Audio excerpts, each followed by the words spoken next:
کے لیے طرح طرح کے بیج لائے گئے ہوں گے، اس لیے کہ 7 سال قحط کو ڈیل کرنا ہے۔ بہرحال ایسا ہوا۔ بادشاہ کو جا کر کے اس نے خواب کی تعبیر بتائی۔ وقال الملک اتونی بھی، ارے جلدی سے لے کر کے آؤ ان کو، یہ تو بہت عجیب و غریب آدمی ہے، لے کر کے آؤ۔ فلما جاءہ الرسول، جب بلانے والا آیا، قاصد آیا، کہا کہ فرجع الی ربک، بادشاہ سلامت آپ کو بلا رہے ہیں، آپ چلیے۔ کہا کہ نہیں، فاسألہ ما بال النسوۃ، پہلے میرے معاملے کی تحقیق ہونی چاہیے کہ میں حقیقی مجرم ہوں یا میں بے گناہ تھا، پہلے اس کی تحقیق ہونی چاہیے۔ تحقیق ہوئی، مصر کی جو عورتیں تھیں انہوں نے گواہی دے دی کہ یہ بے گناہ ہے، اور خود عزیز مصر کی بیوی نے بھی کہہ دیا کہ یہ گناہگار نہیں ہے۔ الآن حس حس الحق انا راودتہ عن نفسی، میں نے اس کو اپنی طرف سے پھسلایا تھا اور یہ بے گناہ ہے۔ وَإِنَّهُ لَمِنَ الصَّادِقِينَ، یہ سچا ہے۔ یہ دیکھ اللہ، انہوں نے معاملے کی تحقیق کیوں نہیں کرائی؟ کیوں کرائی جانتے؟ اس وجہ سے کہ اگر انہیں کوئی عہدہ دے دیا جاتا تو لوگ یہ کہتے نا، ارے یہ وہی ہے جس نے عزیز مصر کی بیوی کے اوپر ہاتھ ڈالا تھا، 10 درازی کی، یہی حضرت ہیں۔ تو معاملے کی تحقیق ہو گئی، سچائی واضح ہو گئی۔ اس کے بعد بادشاہ نے کہا استخلصہ لنفسی، میں تمہیں اپنے لیے خاص کرتا ہوں۔ 2 چیزیں ہیں، انہوں نے ایک بات کہی تھی، انی حفیظ علیم، میرے پاس علم بھی ہے اور غلوں کو حفاظت سے رکھنے کا سلیقہ بھی اور طریقہ بھی مجھے آتا ہے، تو اپنے علم کا حوالہ دیا انہوں نے۔ تو ایک ہوتا علم اور ایک ہوتا کردار۔ آدمی علم کی وجہ سے قریب ہوتا ہے اور کردار کی وجہ سے چن لیا جاتا ہے۔ دیکھو علم کی وجہ سے قریب ہوئے نا، خواب کی تعبیر بتائی، تعبیر الرؤیا ایک علم ہے، تو خواب کی تعبیر بتانے سے یعنی علم کی وجہ سے بادشاہ نے انہیں اپنے پاس بلایا، قریب کیا، اور ان کا کردار دیکھ کر کے تحقیق ہوئی نا کہ سچا ہے یہ، ان کے کردار کی وجہ سے انہوں نے اپنا خاص آدمی بنا لیا بادشاہ نے۔ تو علم کی وجہ سے آدمی قریب ہوتا ہے اور کردار کی وجہ سے آدمی منتخب کیا جاتا ہے۔ یہ ہے نیتا چننے کا، کارپوریٹر چننے کا، اور کسی عہدے پر بٹھانے کے لیے جو پروسیجر ہے وہ یہی ہے۔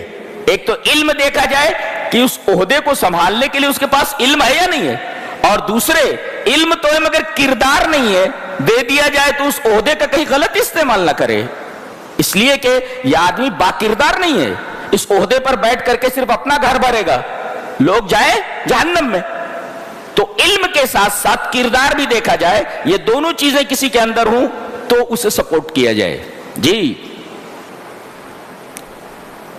ایک مفسر لکھتا ہے اس کے اوپر، کہتا ہے کہ یا صاحب العلم، اے علم والے، اے علم والے، تیری ضرورت تو بادشاہوں کو ہوتی ہے، بادشاہوں کو بھی تیری ضرورت ہوتی ہے، جیسے یوسف کی ضرورت بادشاہ کو پڑ گئی، تو اے علم والے تیری ضرورت بادشاہوں تک کو ہوتی ہے، تو اپنے علم کو ملک الملوک، بادشاہوں کے بادشاہ کے راستے میں استعمال کر، جو بادشاہوں کا بادشاہ ہے، تو اپنے علم کو کہاں استعمال کرنا ہے؟ رب کائنات کے راستے میں، اس کے دین پھیلانے کے لیے، دین پھیلانے کے راستے میں۔ اب یہ قحط کا اثر وہاں بھی پہنچا جہاں کے حضرت یوسف تھے، کنعان میں پہنچا، ان کا جو گاؤں تھا، وہاں کئی اونٹ لے کر کے ان کے بھائی چلے کہ ہم بھی غلہ لے آئیں، قحط پڑا ہوا ہے۔ وَجَاءَ إِخْوَةُ يُوسُفَ فَدَخَلُوا عَلَيْهِ فَعَرَفَهُمْ وَهُمْ لَهُ مُنْكِرُونَ، کہا گیا کہ یوسف علیہ السلام کے بھائی جیسے آئے، فَدَخَلُوا عَلَيْهِ، ان کے پاس ان کو پہنچایا گیا، فَعَرَفَهُمْ، دیکھ کر کے ان کو پہچان لیا کہ یہ وہی ہیں، وَهُمْ لَهُ مُنْكِرُونَ، ان لوگوں نے یوسف کو نہیں پہچانا، ان کے خواب و خیال میں بھی نہیں رہا ہوگا کہ جس کو ہم نے کنویں میں ڈال دیا تھا وہ اس وقت مصر کا بادشاہ ہے، عزیز مصر ہے وہ۔ اور یہاں ایک نقطہ اور بھی ہے کہ وجاء اخوۃ یوسف، یوسف علیہ السلام کے بھائی آئے، فدخلوا، فائے تعقیب ہے، جیسے آئے تیسے ہی انہوں نے کہا کہ ہمیں عزیز مصر سے ملنا ہے، ڈائریکٹ ان کو حضرت یوسف سے ملوا دیا گیا۔ نکتہ اس کے اندر یہ ہے کہ جو لوگ عہدوں پر ہیں، نیتا ہیں، کلکٹر ہیں، گورنر ہیں، لوگوں کو آسانی سے ان تک پہنچنے کا موقع فراہم کیا جائے تاکہ وہ بذات خود اپنی مشکلوں کو، اپنی پریشانیوں کو ان کے سامنے رکھ سکیں، جیسے کہ ڈائریکٹ ان لوگوں کو حضرت یوسف علیہ السلام کے پاس پہنچائے گئے۔ یہاں تو عالم یہ ہے کہ درباری لگے رہتے ہیں اور مین آدمی تک پہنچنے کے لیے آدمی بھٹکتا رہتا ہے، پریشان ہوتا رہتا ہے۔ قرآن حکیم کہتا ہے کہ ایسا نہیں ہونا چاہیے، بلکہ اپنی مشکلیں بیان کرنے کے لیے عہدیدار آدمی کے پاس، صاحب منصب کے پاس پہنچنے کے لیے آسانیاں فراہم کی جائیں، آسانی سے وہاں تک پہنچ جا سکے۔ حضرت یوسف تو پہچان گئے، اس کے بعد خیر خیریت پوچھی، کون کون ہے؟ بولے گھر میں ایک بوڑھا باپ ہے۔ بولے اور کون ہے؟ وہ اپنے بھائی کے بارے میں پوچھنا چاہ رہے تھے، بنیامین کے بارے میں۔ بولے ایک چھوٹا بھائی ہے ہمارا۔ اچھا اچھا، اب کے آنا تو اس کو لے کر کے آنا۔ فَإِن لَّمْ تَأْتُونِي بِهِ فَلَا كَيْلَ لَكُمْ عِندِي وَلَا تَقْرَبُونَ، کہا کہ اگر لے کر کے نہیں آئے تو کچھ ملے گا نہیں، وَلَا تَقْرَبُونَ، میرے قریب بھی مت آنا، اس کو لے کر کے آنا۔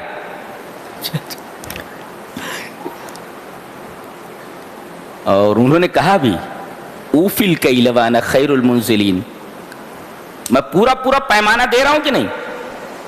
جتنے اونٹ تم لائے ہو، 10 لوگ لائے ہو، اور 10 اونٹ کے اوپر میں نے غلہ رکھوا دیا ہے، کمی نہیں کی ہے۔ اس کے اندر ایک اور بات معلوم ہوئی، ایک مفسر لکھتا ہے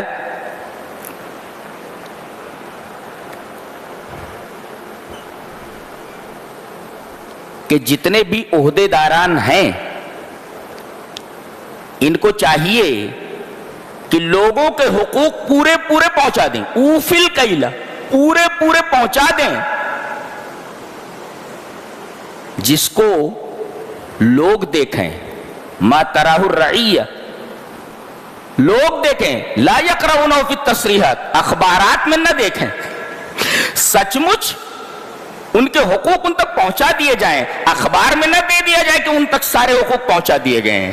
اچھا، انا اوفی الکیل، اچھا، وانا خیر المنزلین کا مطلب یہ ہوا کہ جو صاحب اقتدار ہو اس کے اندر تواضع ہونی چاہیے، خاکساری ہونی چاہیے کہ اللہ تبارک و تعالیٰ نے اس کو عہدہ دیا ہے، مجھے عہدے سے نوازا ہے، مجھے خاکسار ہونا چاہیے، جیسے حضرت یوسف علیہ السلام ہے۔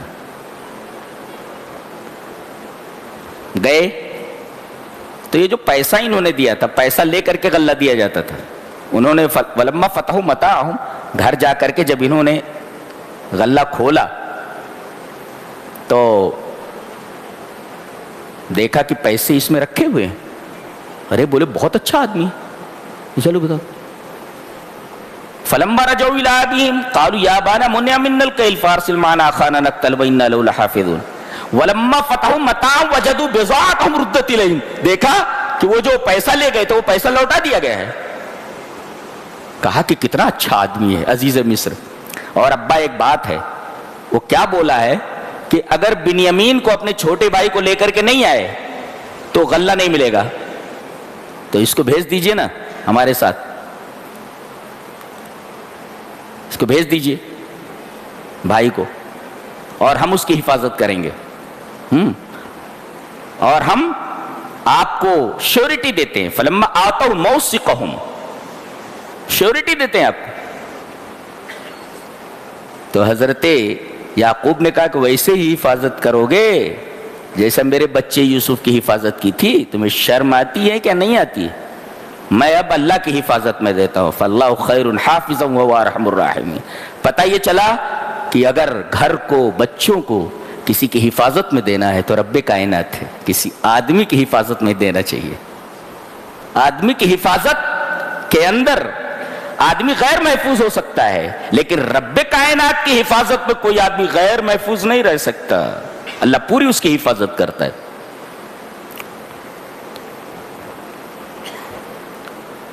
کہا کہ ٹھیک ہے لے جاؤ۔ لے کر کے پہنچے. جب جانے لگے تو کہا کہ ایک بات ذہن میں رکھو. وَقَالَ يَا بَنِيَّ لَا تَدْخُلُوا مِن بَابٍ وَاحِدٍ وَادْخُلُوا مِنْ أَبْوَابٍ مُتَفَرِّقَةٍ. جب وہاں پہنچنا مصر میں تو ایک راستے سے مت جانا, ایک دروازے سے مت جانا. وَادْخُلُوا مِنْ أَبْوَابٍ مُتَفَرِّقَةٍ, مختلف دروازوں سے جانا. اس کی دو وجہ ہیں. ایک تو یہ کہ اتنے خوبصورت ہو, اتنے ہینڈسم ہو, اتنے طاقتور ہو, کہیں ایک ساتھ تم 11 لوگوں کو دیکھ کر کے لوگ نظر نہ لگا دیں. اس کا مطلب العین حق, نظر لگ جاتی ہے. یہ بخاری شریف کی روایت ہے, نظر برحق ہے, نظر لگ جاتی ہے جی. اور دوسرے یہ کہ کہیں جاسوس نہ سمجھ لے کہ کہاں سے آئے ہیں, پکڑو ان کو, پکڑو ان کو, جیل میں ڈال دو, اس کے بعد تحقیق ہوتی رہے گی, دیکھتے رہیں گے, دیکھیں گے. یہاں تو عالم یہی رہتا ہے نا, پہلے ڈالو بعد میں دیکھتے. کہنے لگے ایک دروازے سے داخل مت ہونا, مختلف دروازوں سے داخل ہونا. اس کے بعد کہہ رہے وما اغنی عنکم من اللہ من شیء. یہ تدبیر جو میں بتا رہا ہوں, اگر اللہ اس تدبیر کو ناکام بنا دے تو یہ تدبیر ناکام ہو جائے گی. تو توکل کا مفہوم سمجھ میں آیا حضرت یعقوب کے بیان سے کہ آدمی تدبیر اختیار کرے مگر تدبیر کے اوپر ہی بھروسہ نہ کر لے بلکہ مدبر کے اوپر بھروسہ کرے. آدمی سبب اختیار کرے مگر سبب کے اوپر بھروسہ نہ کر لے بلکہ مسبب الاسباب کے اوپر بھروسہ کرے. یہ ہے توکل. پہلے اونٹ کو باندھ پھر توکل کر. کہا گیا کہ اللہ کے رسول اگر اونٹ نہیں بھاگے گا, ہمارا اونٹ ہے, تو اونٹ کو باندھنے کی کیا ضرورت ہے؟ تو اللہ کے رسول نے فرمایا پہلے اونٹ کو باندھ پھر توکل کر, اس لیے کہ باندھنے کے بعد بھی اونٹ بھاگ سکتا ہے جی. تو پہلے اونٹ کو باندھ پھر توکل کر. تو توکل کا مطلب یہ ہوا کہ آدمی سبب اختیار کرے. کمانے کے لیے گیا, میرے رب میں نے محنت کر لی ہے. دکان پر گیا, میرے رب میں نے ڈیوٹی دے دی ہے, اب کتنا تو رزق دیتا ہے تیرے اوپر ہے جی. اسی کا نام توکل ہے. اب آدمی کہے میں دکانی پر نہیں جاؤں گا, رزق آسمان سے اترے گا, تو ایسا تھوڑی ہوتا ہے. آدمی تدبیر اختیار کرے مگر تدبیر کے اوپر بھروسہ نہ کرنے بلکہ مدبر کے اوپر بھروسہ کرے. آدمی کسی چیز کے حصول کے لیے سبب اختیار کرے مگر سبب پر کلی طور پر بھروسہ نہ کرے, کلی طور پر مسبب الاسباب کے اوپر بھروسہ کرے. دیٹ از کالڈ توکل. یہ ہے. لے کر کے گئے, پہنچے. اب بنیامین کو دیکھا, خوش ہو گئے. حضرت یوسف علیہ السلام پہچان کے میرا چھوٹا بھائی. کہا کہ تم لوگوں سے تو مل ہی چکا ہوں, اس سے ملا نہیں ہوں, تو میں ذرا تنہائی میں ملنا چاہتا ہوں. کہ ٹھیک ہے. لے گئے. وہ بادشاہ ہے, وہ لے گئے ہوں گے آفس میں یا اپنے کمرے میں. کہا تم مجھے پہچانتا ہے؟ بولے نہیں. بولے انا اخوک, میں تیرا بھائی ہوں, میں تیرا بھائی ہوں. بنیامین پریشان ہے کہ یہ میرا بھائی کیسے ہو سکتا ہے, تو مصر کا بادشاہ یہ کیسے؟ انا اخوک, آئی ایم یور برادر. انا اخوک, میں تیرا بھائی ہوں. فلا تبتئس بما كانوا يعملون, تو غم مت کر اس چیز پر جو وہ لوگ کر رہے تھے تیرے ساتھ. میں جانتا ہوں تیرے ساتھ انہوں نے کیا کیا کیا ہے. اب بتائیے حضرت بنیامین کی کیا حالت ہوئی ہوگی. میرا وہ بچھڑا ہوا بھائی ہے, وہ مل گیا ہے, اور اس وقت معمولی عہدے پر نہیں, مصر کی پوری مفتاح, پوری کنجی اس کے ہاتھ میں. اتنا بڑا آدمی ہے. لو انا اخوک, میں تیرا بھائی ہوں. کتنی بڑی بات.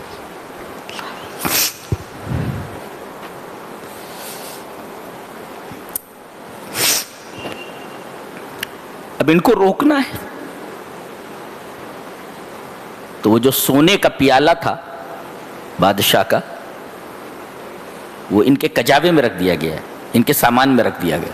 جب یہ چلے تو کہا پکڑو ذرا ان کو, ہمیں شبہ ہے کہ یہ لوگ بادشاہ کے سونے کا پیالہ لے کر جا رہے ہیں. بادشاہ کا پیالہ ہے.